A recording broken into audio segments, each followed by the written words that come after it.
អរុនទូសដីអ្នកនរគ្នាហាត់ហាននរគ្នាដើម្បីសុខភាពបាទហើយពេលវេលាដែលល្អសម្រាប់ការហាត់ប្រាណគឺពេលព្រឹកបាទឬក៏អាចពេលល្ងាចក៏បានដែរ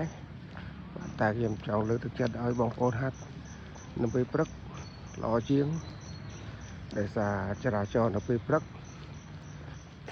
មិនសូវមមាញឹកបាទហើយ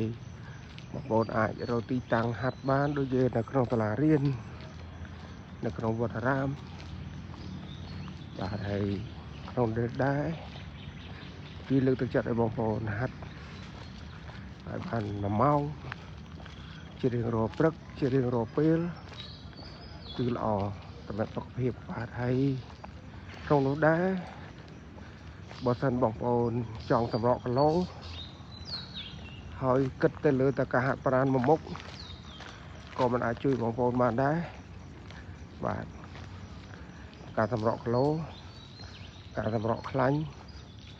ការបញ្ចុះជាតិស្ករគឺយើងអាចធ្វើដោយខ្លួនយើងបានគឺដោយសារការប្រើរបបអាហារបាទអញ្ចឹងខ្ញុំដឹងថាប្រពៃណីយើងឬក៏ទំនៀមទម្លាប់យើងពីដើមមកគឺមិនអាចចោលទេបាយព្រោះបាយជាជាតិប្រមេមួយដែលធ្វើឲ្យយើងរស់មកដល់សពថ្ងៃបាទក៏ប៉ុន្តែបាយក៏វាជាប្រភេទស្ករលាក់មុខបាទគេហៅអាក្លូកូសបាទអញ្ចឹងពួកយើងអាចបន្ថយការហូបបាយបានគឺយើងអាចជួយ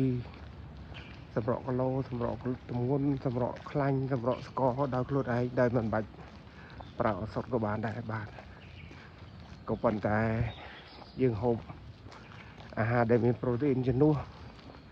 ដូចជាសាច់ដូចជាបន្លែដូចជាត្រីបាទហើយដបផ្សោតខ្ញុំផ្ទាល់ពីដើមខ្ញុំក៏លើសដែរបាទ85គីឡូឥឡូវខ្ញុំព្យាយាមធ្វើរហូតមកដល់នេះនៅសល់70នៅសល់68បាទអញ្ចឹងខ្ញុំចុះហូបបានច្រើនបាទហើយសូមជូនពរបងប្អូនអរគ្នាសំណាងល្អហើយកុំភ្លេចការហាត់ប្រាណអរគ្នា